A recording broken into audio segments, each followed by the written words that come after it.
A Democratic socialist mayor and a capitalist governor walk into a press conference. And there's no punchline? No punchline at all. Instead, they announce a $4.5 billion plan. Welcome to the deep dive.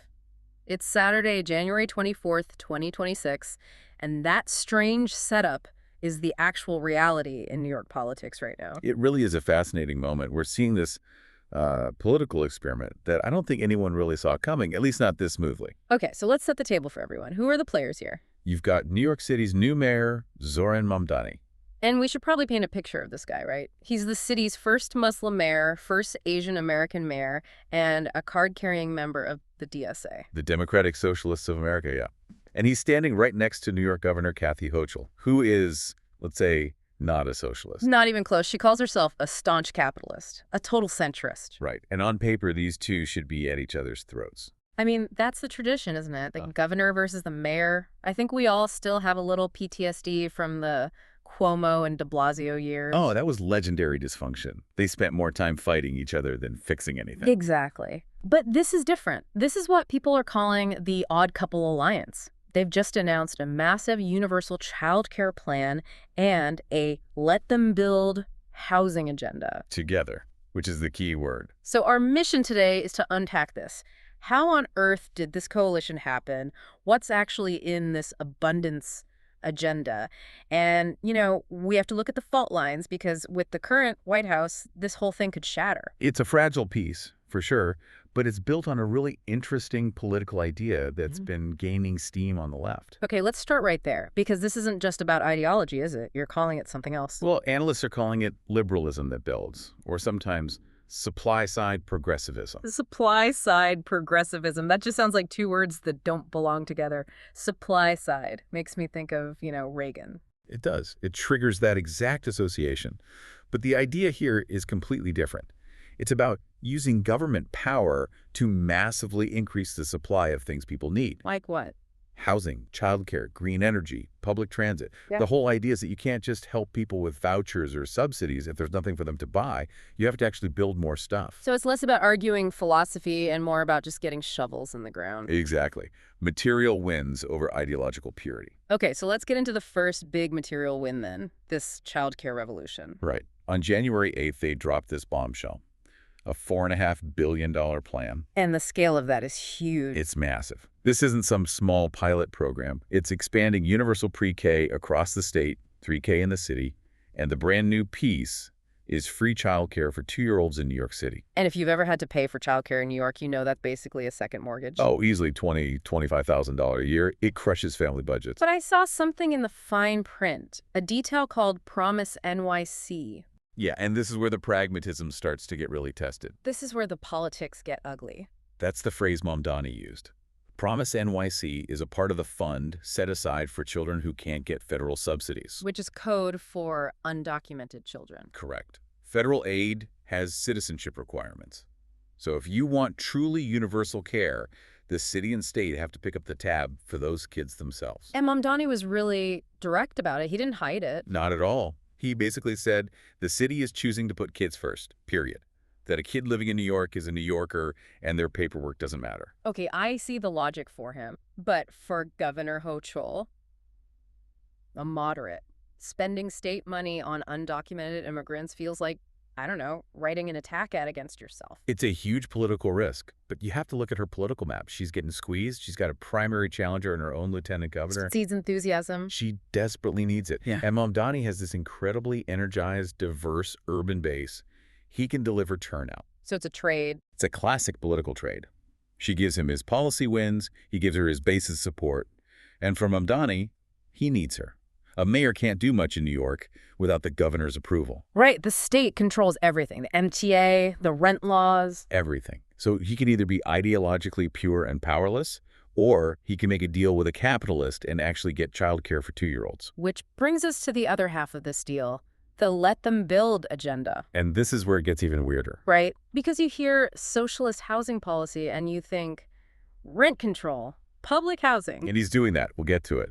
But he's also standing next to Hochul, talking about deregulation and cutting red tape. But wait, a socialist supporting deregulation? That doesn't track. It sounds strange, but it goes back to that supply-side progressivism.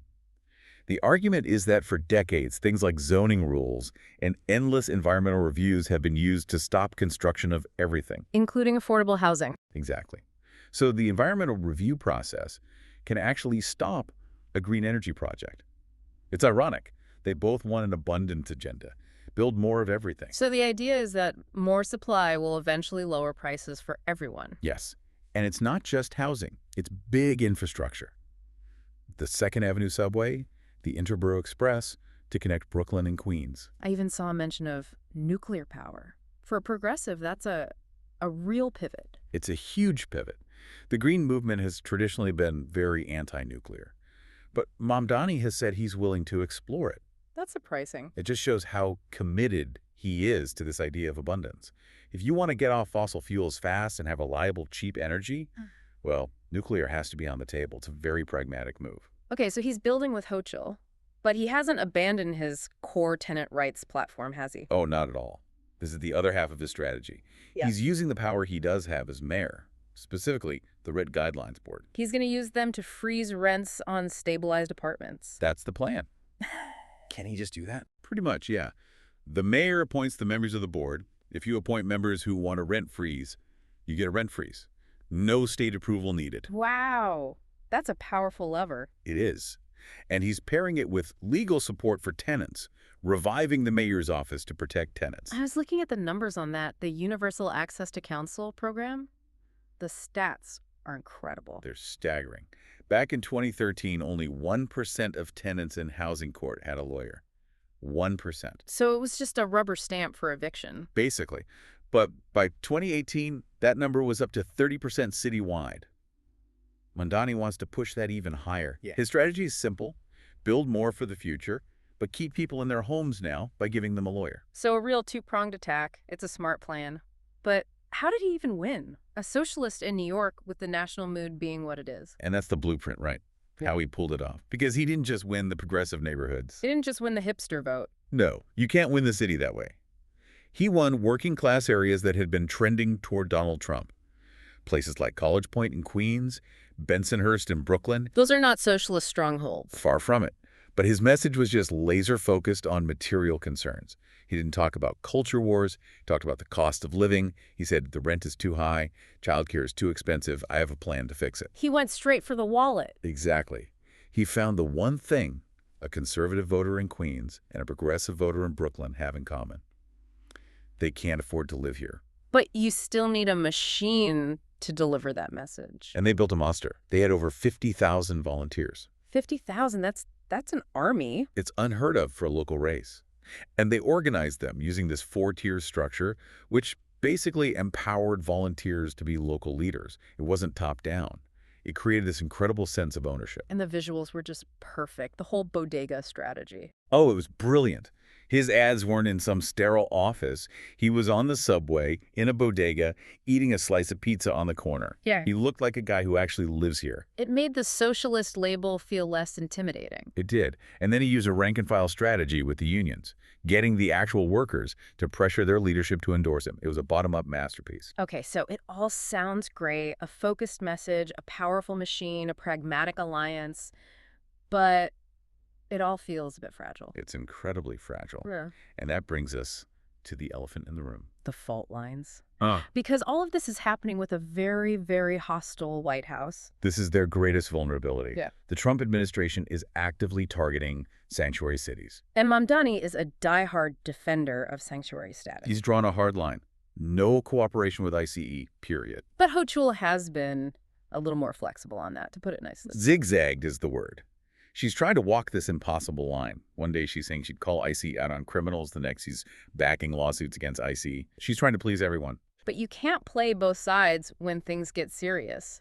That middle ground vanishes fast. It's already vanishing. We're seeing ICE become more aggressive. The detention of a 5-year-old in Minneapolis, the shooting of Renee Nicole Good. These are flashpoints. So you can see the crisis coming. The White House orders massive raids in Queens.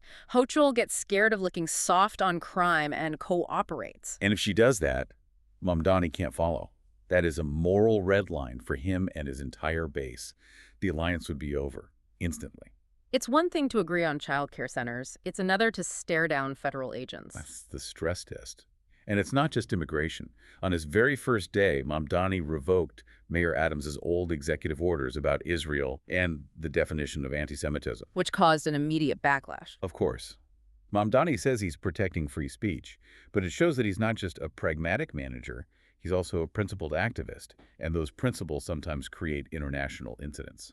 So he's walking this tightrope, pragmatic builder on one side, principled socialist on the other. It's a massive real-time experiment. This left-liberal coalition is trying to prove that you can beat populism by just delivering the goods, by making government work so well that people stop caring about the culture wars. So the thought I want to leave everyone with is this. Mamdani proved that a socialist could win the mayoralty by promising to fix the rent. But campaigning is one thing, governing is another. Exactly. So the real question is, can a socialist and a capitalist actually fix the city? Or is this just a temporary ceasefire before the real political war begins? History would suggest the war is coming. But for now, they're building. And that is where we'll leave it. Thanks for taking the deep dive with us. Thank you.